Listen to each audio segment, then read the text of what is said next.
Central minister और BJP के जम्मू कश्मीर प्रभारी इस समय लाइव मौजूद है बात करने के लिए। अनुराग ठाकुर साहब, अनुराग ठाकुर, अभिनंदन आपका न्यूज 18 पर।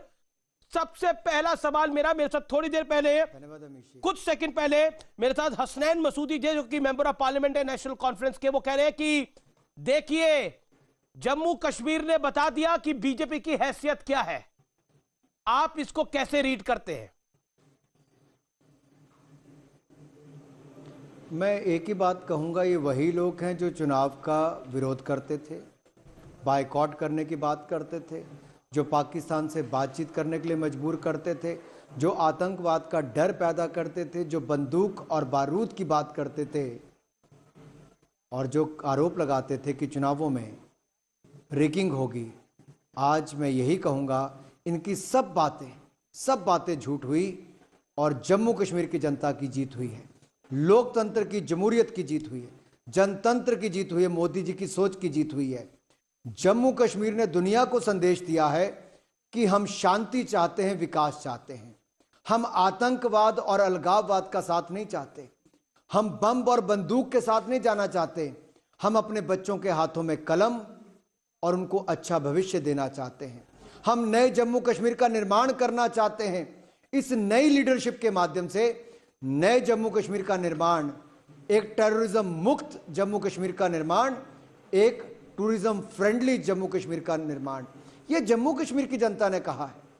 यह पैगाम है जम्मू कश्मीर की जनता का कि बम बंदूक से नहीं डरेंगे, बैलेट के साथ जाएंगे। और हजारों लोगों ने चुनाव लड़ा, लाखों लोगों ने वोटिंग की, आप रिकॉर्ड मतदान किया है। इसलिए मैं कहता हूं, जम्मू कश्मीर की जनता को सलाम, जिन्होंने दुनिया को संदेश दिया कि जम्मू कश्मीर अब नई दिशा में चला है, पिछला भूलकर अब आगे बढ़ने का काम करने वाला है।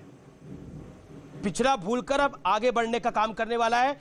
लेकिन डीडीसी चुनाव के नतीजों को आप किस तरह से आंकते हैं? क्योंकि ऐसा माना जा रहा है कि जितनी ताकत भारतीय जनता पार्टी ने झोंकी, आप भी कैंप करके बैठे रहे, शाहनवाज हुसैन भी कैंप करके वहां बैठे हुए हैं, लेकिन वैसा नतीजा नहीं आया। गुपकार अलायंस ये कह रहा है कि ठेंगा दिख गया बीजेपी को। That is their words, I am quoting them. देखिए, हम 75 सीटों पर आगे हैं, हम 75 सीटों पर आगे हैं।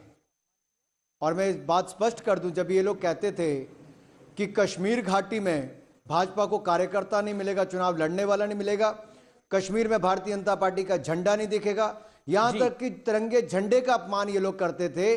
कश्मीर घाटी में तिरंगा झंडा भी फहराया गया, भाजपा का कमल भी खिला, एक नहीं 3-3 सीटों पर हमने जीत दर्ज की और साथ ही साथ भाजपा का झंडा भी हर जगह दिखा।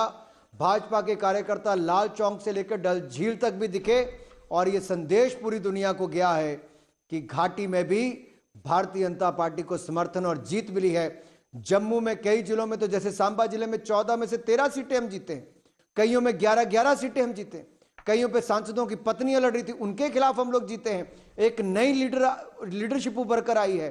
इस चुनावों में किसी दल के जीतने की बात नहीं, इन चुनावों में लोकतंत्र की जीत सबसे बड़ी जीत है और भारतीय जनता पार्टी ने जीत हासिल की है। अनुराग ठाकुर, हम सबसे ज्यादा चेयरमैन भाजपा के और भाजपा समर्थकों के बनाएंगे। अनुराग ठाकुर, आप क्योंकि सेंट्रल मिनिस्टर भी हैं, एक लाइन बोली जा रही है, खासतौर पर गुपकार अलायंस ये बात को कह रहा है, वो कह रहा है कि 370 के खिलाफ घाटी का मैंडेट आया है, घाटी का मैंडेट 370 के खिलाफ आया है। What is your take on this mister Thakur? देखिए, इनका कहना था अगर 370-35 को हम नहीं मानते, और इन्होंने कहा था कि चुनाव का बहिष्कार करो। जम्मू कश्मीर की जनता ने इनको पहले दिन ही हरा दिया था चुनावों में पार्टिसिपेट करके। चाहे वो इतने इंडिपेंडेंट जीत कर आए हैं, वो अपने आप में दिखाता है कि इनकी लीडरशिप से वो खुश नहीं है। दूसरा, जम्मू कश्मीर की जनता ने वोट करके दिखा दिया कि हम चुनाव चाहते हैं, मोदी जी के साथ विकास चाहते हैं, हम आपके साथ पाकिस्तान के साथ बातचीत नहीं करना चाहते। इनका एजेंडा था तिरंगे का अपमान करो, पाकिस्तान से बातचीत करो, चुनाव बंद करो, पाकिस्तान के साथ बातचीत करो, आतंकवाद की बात करो, गोली की बात करो, चुनाव में डर का माहौल पैदा करो। इनकी सारी सोच को हराने का काम जम्मू कश्मीर की जनता ने किया है और मुझे लगता है सबसे बड़ा पैगाम है कि अब इनकी बातों से लेकिन अनुराग जी, आप ये बात कह रहे हैं, लेकिन गुपकार की सीटें 15 है, 115 है। गुपकार गैंग, गुपकार अलायंस जो जिसको आप लोगों ने गैंग का नाम दिया, उसकी सीटें 115 आ रही हैं, जिसमें 7 पार्टियां शामिल हैं। आप तो कह रहे हैं कि कांग्रेस का भी साइलेंट समर्थन है उसको। नहीं, ठीक है, अगर तो 115 में 22 मिला लेंगे तो फिर तो उनकी सीटें बहुत सारे, देखिए बहुत सारे दल मिलकर चुनाव लड़ रहे थे, वो अलग बात है।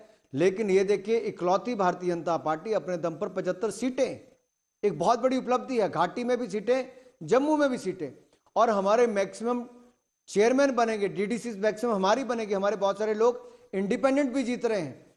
इसलिए हर जगह का अगर आप देखेंगे, कुल मिलाकर 1-2 दिन में आपको जब पिक्चर क्लियर होगी, सबसे ज्यादा चेयरमैन भारतीय जनता पार्टी के बनेंगे। क्या आपको लगता है ये अन्य बड़ी भूमिका निभाएंगे? क्योंकि बीजेपी पोस्ट पोल मैनेजमेंट के लिए भी बहुत जानी जाती है, प्री पोल मैनेजमेंट के लिए भी बहुत जानी जाती है। तो पोस्ट पोल मैनेजमेंट के अंदर, क्योंकि आप प्रभारी है जम्मू एंड कश्मीर के, क्या ये जो अन्य हैं ये बड़ी भूमिका निभाएंगे? 53 प्लस आपके 74, निश्चित तौर पर जो जम्मू कश्मीर में विकास चाहते हैं, जो जम्मू कश्मीर का विकास चाहते हैं, निश्चित तौर पर वो भारतीय जनता पार्टी के साथ आगे आएंगे जी। बहुत सारे लोगों को जो इंडिपेंडेंट भी लड़ रहे थे, जहां हमारे उम्मीदवार नहीं थे, और कई जगह पर जो जीतने की क्षमता रखते थे, वहां पर भारतीय जनता पार्टी को उनको समर्थन और सहयोग भी मिला है। वो निश्चित तौर पर भारतीय जनता पार्टी के साथ आकर वहां की डिस्ट्रिक्ट कमेटीज को बनाने में भी अहम रोल अदा करेंगे। हम चेयरमैन या हमारे सहयोगी वहां पर चेयरमैन बने। लेकिन क्या माना जाए, जम्मू में आपको जो उम्मीद थी उतनी उम्मीद भरी सीटें नहीं आई। क्या आपको लगता है वो आप लोगों के लिए एक सेटबैक है? जम्मू में जिस नंबर का आप, नहीं, ऐसा नहीं है। हमारा काफी अच्छा प्रदर्शन जम्मू में भी रहा। बहुत सारी सीटें हम लोगों ने जीती हैं। बहुत सारी जगह पर जब पूरे दल एकजुट होकर लड़ रहे हों, उसका निश्चित तौर पर कहीं ना कहीं प्रभाव तो पड़ता है। लेकिन कुल मिलाकर बहुत शानदार प्रदर्शन यहां पर भारतीय जनता पार्टी का रहा है। और जैसा मैंने पहले कहा, इस चुनाव में जीत मैं इसलिए आपसे सवाल पूछ रहा हूं क्योंकि ये गुपकार को तो आपने एंटी इंडिया पेंट करा, उसके बावजूद जम्मू में अगर समर्थन मिल रहा है तो ये आपके लिए एक बड़ा क्वेश्चन मार्क नहीं है? यानी आपकी पार्टी के लिए, अनुराग जी, जम्मू के संदर्भ में देखिए, जम्मू रीजन को अगर आप पूरी तरह से देखेंगे तो यहां पर भी लगभग 10 जिले हैं जी। 10 जिलों की भी अपनी अपनी परिस्थितियां हैं, और किन किन परिस्थितियों में कहां कहां उन्होंने सीटें जीती। जब आप इसका आंकलन करेंगे तो मुझे लगता है आपको उसकी पिक्चर बहुत क्लियर हो जाएगी कि वहां पर क्या कारण रहे होंगे। एक गुपकार अलायंस कह रहा है ये सेकुलरिज्म की जीत है, हम सब सेकुलर पार्टी थी, बीजेपी एक कम्युनल पार्टी है, ये कम्युनलिज्म की हार है, सेकुलरवाद की जीत है, ये संघ की हार है, ये और किसी की हार नहीं है। वो कह रहे हैं कि देखिए, हमने जो करना था वो हमने अचीव कर लिया है। बीजेपी चाहे सिंगल लार्जेस्ट पार्टी बन रही हो, लेकिन ताकत उसकी बढ़ नहीं रही है। ये गुपकार अलायंस ने जो आज कहा। देखिए, एक बात मैं स्पष्ट कर दूं, भारतीय जनता पार्टी का और मोदी जी का मूल मंत्र ही एक है, सबका साथ, सबका विकास, सबका विश्वास। और इसी की राह पर चलकर हमने पिछले 5-6 वर्षों में समाज के हर वर्ग का कल्याण किया है, हर क्षेत्र का विकास किया। कोऑपरेटिव फेडरलिज्म में हम विश्वास रखते हैं, राज्यों को साथ में लेकर चले, सभी जाति धर्म के लोगों को साथ में लेकर चले। और मोदी जी ने तो संविधान को लेकर ही उसी तरह से सेवा करने का काम किया है और लोकतंत्र को मजबूत करने का काम किया। यही कहते थे कि हम चुनाव नहीं कराएंगे, यही कहते थे कि भाजपा सरकार को अपने हाथों में रखकर चलाएगी प्रशासन को। हमने वो नहीं किया। मोदी जी ने पंचायत के चुनाव भी करवाए, बीडीसी के भी करवाए, अब डीडीसी के चुनाव भी करवाए। ये जम्मू कश्मीर के इतिहास में पहली बार हुआ जी। और यही दिखाता है कि हमने लोकतंत्र को मजबूत करने का काम किया है, आगे भी करते रहेंगे। 70 साल में पहली बार डीडीसी के चुनाव हुए, इसमें कोई दो राय नहीं है। कश्मीर घाटी में क्योंकि जो पार्टियां 370 का विरोध कर रही थी वो सब गुपकार अलायंस का पार्ट हो गई। कांग्रेस के सैफुद्दीन सोच ने आज भी कहा एक इंटरव्यू के अंदर कि देखिए, हम तो सेकुलर के साथ थे और गुपकार एक सेकुलर है, तो यानी साइलेंट सपोर्ट कांग्रेस का भी था। यानी कुल मिलाकर तो 370 नरेंद्र मोदी की सरकार ने हटाया, अमित शाह ने 5 अगस्त को हटाया सदन में कहकर। क्या उस पर अब मोहर लग गई है कि अब 370 कोई इशू ही नहीं रहा है उसका हटना? क्योंकि दुनिया की नजर थी अनुराग ठाकुर इस चुनाव के अंदर। 370 world is covering this election. देखिए, 370 को तो इशू बनाने का प्रयास किया गया, सही मायने में जनता को भ्रमित करने का प्रयास किया। ना पाकिस्तान 370-35 को वापस ला सकता है, ना चीन ला सकता है। जी, जी। ये भारत जो दुनिया का सबसे बड़ा लोकतंत्र है, जी। वहां की लोकसभा राज्यसभा दोनों सदनों ने इसको पास किया है। जम्मू कश्मीर को 370-35 से मुक्ति दिलाई है, जम्मू कश्मीर को विकास पर ले जाने का काम किया है, और इसी के कारण ही जम्मू कश्मीर की तकदीर और तस्वीर बदलने वाली है। नए जम्मू कश्मीर का निर्माण नए भारत के साथ होने वाला है। अनुराग ठाकुर, लीडरशिप नई लीडरशिप तय करेगी। अनुराग, मेरा बड़ा सीधा सवाल आपसे है कि 370 हटने का विरोध करने वाली पार्टियां जो भी थी, अब क्योंकि उन्होंने इस चुनाव के प्रोसेस में पार्ट ले लिया है, तो उनका जो क्लेम था 370 हटाया जाना लोकतंत्र के खिलाफ है, वो क्लेम या फिनिश होता है क्योंकि दे पार्टिसिपेटेड इन द इलेक्शन, वो मुद्दा समाप्त हो जाता है। आपने बहुत महत्वपूर्ण बात कही है। ये उसी दिन, मैंने अपने पहले उत्तर में कहा था, उसी दिन समाप्त हो गया था जब जनता ने इस चुनाव में भाग लेने का निर्णय किया था। जी जी जी। और इनको मजबूर होकर जो बाइकआउट करना चाहते थे उनको भाग लेना पड़ा चुनाव में। जी।